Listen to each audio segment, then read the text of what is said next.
घूमत घूमत गांव डगरिया, नदियन के कुछ घाट नगरिया, चौपालों की ज्ञान सरिता, नित्य काम ही ध्यान सरीखा। शास्त्र ज्ञान को साधित करके, लोक में सम्मिलित करके, श्रेष्ठ को प्रस्थापित करके, परंपरा प्रवाहित करके, चंचल मन को बस में करके, तेरा तुझको अर्पण करके, लेने का ना लोभ जरा भी, एक भारत है ऐसा भी। भार लेकर बिंदु ज्ञान का, दर्शन पाया सिंधु स्नान का, नैनन से वह छवि न जाही, एक भारत है ऐसा भी।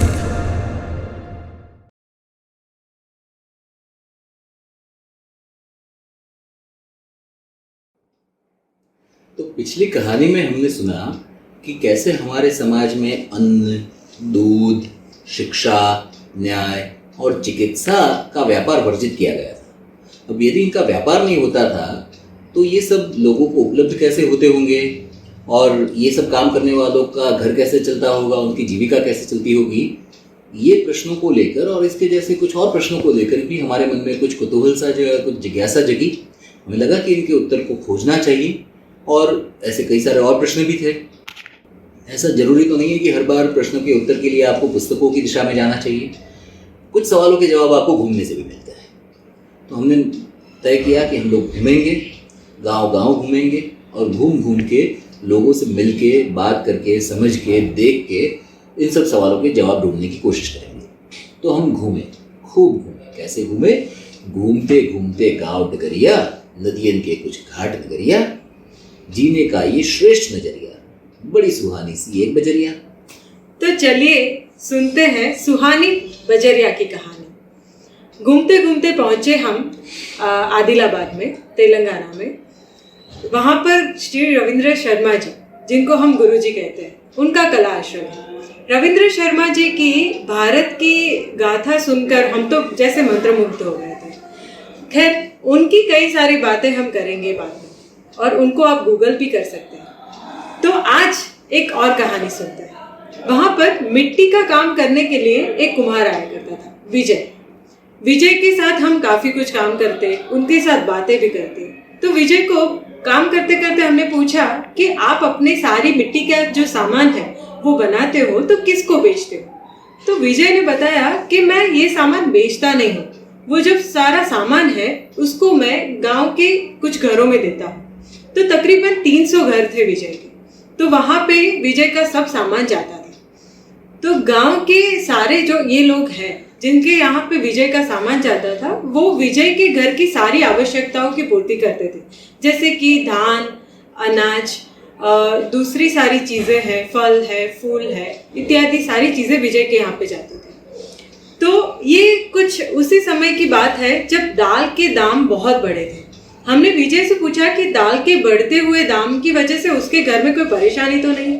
विजय ने कहा कि दाल के दाम 200 हो या 2000, उसके घर पे कोई तकलीफ नहीं होती।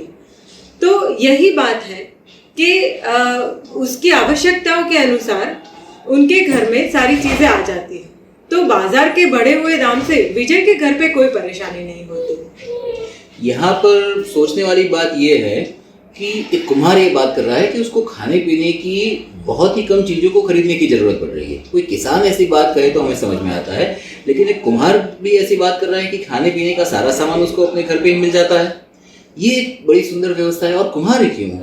लोहार हो, सुनार हो, बढ़ई हो, नाई हो, धोबी हो, दर्जी हो, बुनकर हो, ठठेरा हो, बसोड़ हो, कोई भी कारीगर हो, सारे के सारे कारीगरों को खाने पीने की शायद ही कोई चीज को बाजार से खरीदने की जरूरत पड़ती हो। इस प्रकार की एक सुदृढ़ व्यवस्था हमारे गांव में सुनिश्चित की गई है।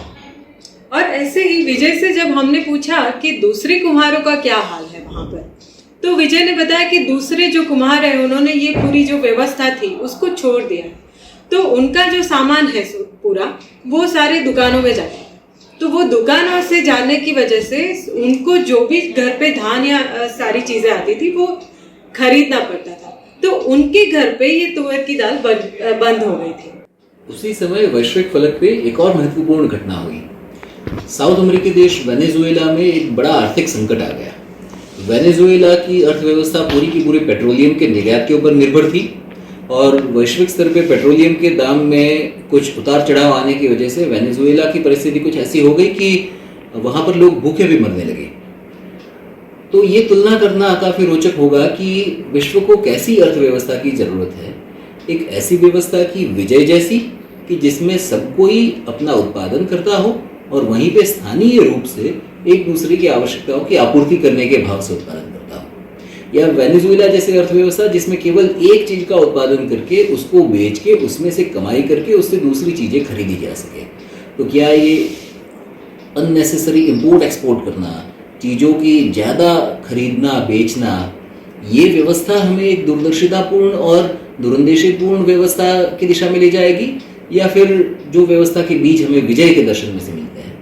इस विषय के ऊपर विचार कभी करना चाहिए। तो इस विषय के ऊपर आप भी विचार कीजिए। तो हमारे साथ देखते रहिए एक भारत ऐसा भी। भार लेकर बिंदु ज्ञान का दर्शन पाया सिंधु स्नान का, नैनन से वह छवि न जाही, एक भारत है ऐसा भी।